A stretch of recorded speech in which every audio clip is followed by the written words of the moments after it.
Добрый вечер, дорогие друзья! Сегодня проходит последний день голосования на платформе «Голос» об отключении белорусских банков от платежной системы SWIFT.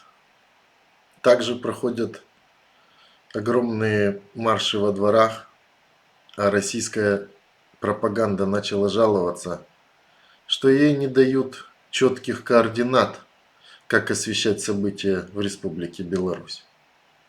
Всем хорошего вечера, давайте это обсудим.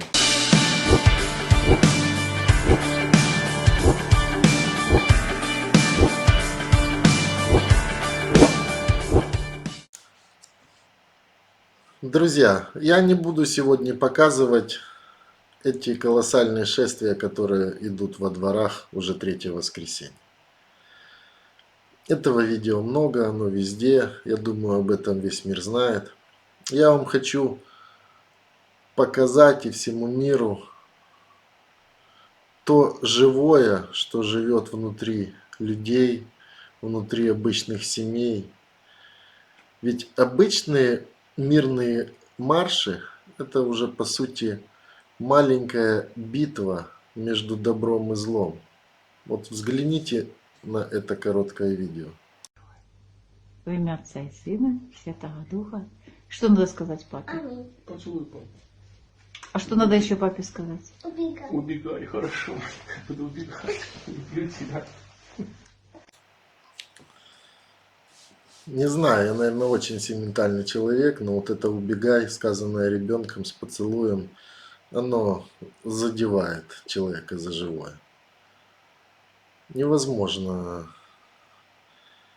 не желать удачи белорусскому народу. Мне многие пишут, почему ты думаешь, что не надо радикализироваться и тому подобное. Я противник радикализации. Я считаю, что надо вот так вот плавно, мирно дожимать. Я уверен, что если первые 2 недели пропаганда так пыталась разогнать и строить фейки, что это радикальный протест и все там экстремисты, она этого ждала. Я не знаю, каким методом она хотела это победить, какими репрессиями, но уверен, что она бы стреляла в мирных людей. И ввела там условно военное положение, сказала, это вооруженный захват власти. Она этого очень хотела. Люди сами своими мирными митингами, я считаю, выбили у них почву из-под ног в разделе этой пропаганды. Потому что теперь невозможно сказать, что это не мирный протест. Невозможно сказать, что там одни наркоманы, тунеядцы, проститутки, а там весь цвет белорусского народа. Это очень классно. Очень круто про это сказал Невзоров.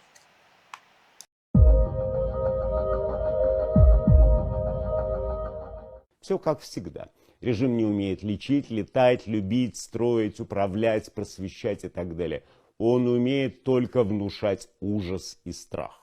Но у режима есть ощущение, что он теряет страну, и в такой ситуации он и ведет себя, как всякий ревнивый муж-психопат перед разводом, который начинает следить, вынюхивать, ломать пароли в телефоне, читать, что не надо, устраивать сцены, искать киллеров, ну и так далее.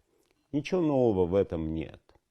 Но все-таки ужасовнушатели не понимают того, что слова «страх» и «ненависть» – это синоним. Страх и ненависть синонимы. Очень круто. Чем больше Лукашенко пытается запугать свободных людей, тем больше это чувство страха перерастает в ненависть. Даже уже видно по тем же комментариям, как люди к нему относятся. Лукашенко уже ничего невозможно сказать, ничего невозможно сделать, кроме как временно держаться на штыках. Но это все равно все упадет, никуда он не денется. Тут самое главное, что то, что он обещал через неделю рассказать про Рому Бондаренко и взять под свой личный контроль, рассказал ему Соловьев. Сначала он рассказал следующим образом. пропагандист еще одного диктатора. Ну, ему была, понятно, дана команда это озвучить. А что мы с Беларусью делаем? Что у нас сейчас в Беларуси происходит? Я чуть не видел, хоть одно расследование Лукашенко провел по поводу избиения людей в местах содержания временно удерживаемых лиц.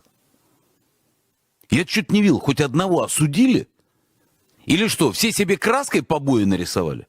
Или что, Лукашенко решил, что можно отсидеться, и по воскресеньям то, что ходит, все равно? И мне просто интересно понять. И что, все слюбится и забудется? Ни хрена. Мы стоим спина к спине в чем? Что сейчас сделано? Какие интеграционные процессы запущены? Не экономика, не деньги, которые от нас, чтобы долги отдал старые, и бюджетникам хотя бы мог помочь. Вот так вот он его кусал ровно 2 недели назад до нашего видео перед встречей с Лавровым. Ну, после встречи с Лавровым и заседания ОДКБ все быстро переобулось. И вчера он уже в своем шоу сказал, что куда он ни стучался, он еще ни от кого не получил вразумительного ответа. Что дальше? Как быть? Где интеграция и тому подобное? И он уже молчит о всех тех случаях диктатуры, что происходит в Беларуси. Но тут подуспела другая говорящая голова. Жирику наступили на хвост сообщением о том, что Кремль создает еще несколько партий, так как люди хотят видеть новые лица. И дана команда чикнуть так называемую оппозицию.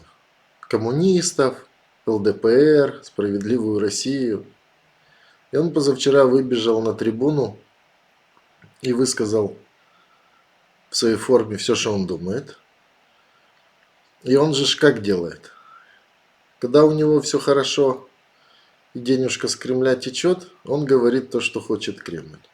Только ему наступают на хвост, он резко начинает говорить правду, чтобы его не обижали. Выглядит интересно. Детский сад. Говорят, что тут Белоруссия. И что она? Она будет опять на иждивении. Да, она остается независимым государством. Но в этом смысле, чтобы она существовала, нужно взять ее на полное обеспечение. И Запад скажет: дураки русские, снабжайте Белоруссию, через 5-7 лет она окончательно уйдет. Новое поколение Белоруссии мы с вами проиграли. Давайте заплатите по 100 тысяч рублей каждому молодому белорусу. Все, он скажет: поеду туда. Без виз, демократия, дубинок нет, все разрешено. А здесь все запрещено. Поэтому не вышли, правильно вышли. И наша молодежь выйдет так же. Потому что ничего нельзя говорить. В чистом виде сталинский режим. Бьют человека, он жить на земле, он все бьет. Что, специальное задание дали? Парень урод будет, мы ему все отбили. И почки, и печенку, все отбили. Поэтому, конечно, старая ленинско-сталинская внешняя политика. Кормить будем. Дали Януковичу 3 миллиарда, сбежал. Сейчас Лукашенко там тоже до 3 дадим, наверное. И тоже уйдет. Он сколько написал себе? 80. А вы сколько написали вашим губернаторам? 80. То он берет старшего брата. Что на него нападать? Он, Лукашенко, делает все то, что делает в нашей стране. И тогда действительно, когда парламентские партии не обостряют обстановку, запускают новых за деньги и дают им мандаты. Ну с какой стати, народ дурак, что ли? Я даже не знаю эти новые партии. Кто такие вообще? То есть и «Справедливая Россия» отработала свое, и партия роста. Надо заменить. И немножко уменьшить КПРФ, и ЛДПР, и запустить чудаков. Я вам не желаю до такого дня дожить, но если вы будете продолжать так проводить выборы, как сейчас проводили, вот в этом, так сказать, вот 13 сентября, то в Беларуси это будут цветочки и Хабаровск. А ягодки будут такие, что вам бежать некуда. Янукович сюда, Лукашенко сюда. Вы куда? В Китай. Вот там в Китае учите китайский язык. Вас там примут в китайских тюрьмах. А здесь вам места уже нету. Вот так вот. На прошлой неделе мы с вами разбираем, как Жириновский озвучивает план Барбаросса, как Украина нападет на Россию, а потом в итоге они поделят Украину с Германией. А сегодня, когда он узнал, как будут развиваться выборы в следующем году в России, у него вдруг полилась правда, и он всех хочет отправить в Китай. Но это он делает регулярно, сейчас ему прилетит плюшка, дадут еще одного-двух губернаторов, и он опять будет говорить, какая великая страна, какой царь хороший, Боже, царя храни, и начнет петь дудку, которая нужна пропаганде. В России еще ж есть один пропагандист, который при этом является депутатом Госдумы и в правящей партии. Тут я особо комментировать не хочу, я просто хочу, чтобы это увидело как можно больше белорусов. Нет ни одного погибшего. А все, которые пострадавшие, они, были же где-то кадры, что они там кетчупом мазали в подворотне, потом выбегали.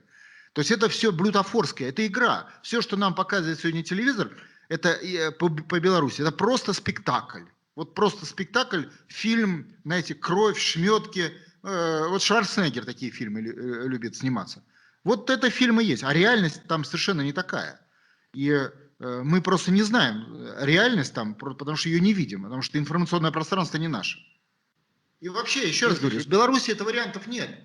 Либо это отечество в составе единого государства с Россией, либо это ликвидация белорусского народа с целью зачистки этой территории от нежелательных элементов после присоединения к иностранным оккупантам, уже то, что называется горячей фазой. Вот так вот, родные мои. Депутат Государственной Думы от Единой России, у которой большинство. И они ж вещают, и они растят этих зомби, как там бабушки, отряды Путина, все видели этот кошмар. Знаете, когда они ничего не могут дать в экономическом плане населению, ни своему, ни соседним странам, они же всех пугают войной. И мы уже много с вами смотрели видео, где они, дедушка и бабушка любой расскажет, как плохо там на Западе, и все это фейки, и мы видели по телевизору. Я бы хотел, чтобы как можно больше бабушек и дедушек вы им показали следующее видео. Это записал норвежский студент-аспирант. Спасибо людям, которые это перевели. Чтобы вы сравнили тот уровень медицины, который в соседней Норвегии, где у пропаганды всегда все плохо, западный мир. И пусть они сейчас сравнят со своим уровнем медицинского обслуживания. В принципе, это касается абсолютно всех стран. Ведь на всем постсоветском пространстве большинство дедушек и бабушек живут с верой, что идет Третья мировая война, и Путин нас спасет. И везде разруха, а у нас вот так повелось. Вот пусть покажите им это видео, уровень больницы в Норвегии. Особенно, главное, читайте текст.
Друзья, Никто не помешает присоединиться всем нашим странам к нормальному европейскому сообществу.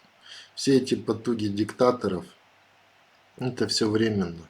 Люди умнеют, поколения меняются, поколения вырастают, поколения путешествуют, они смотрят мир, они видят, каким он может быть нормальным.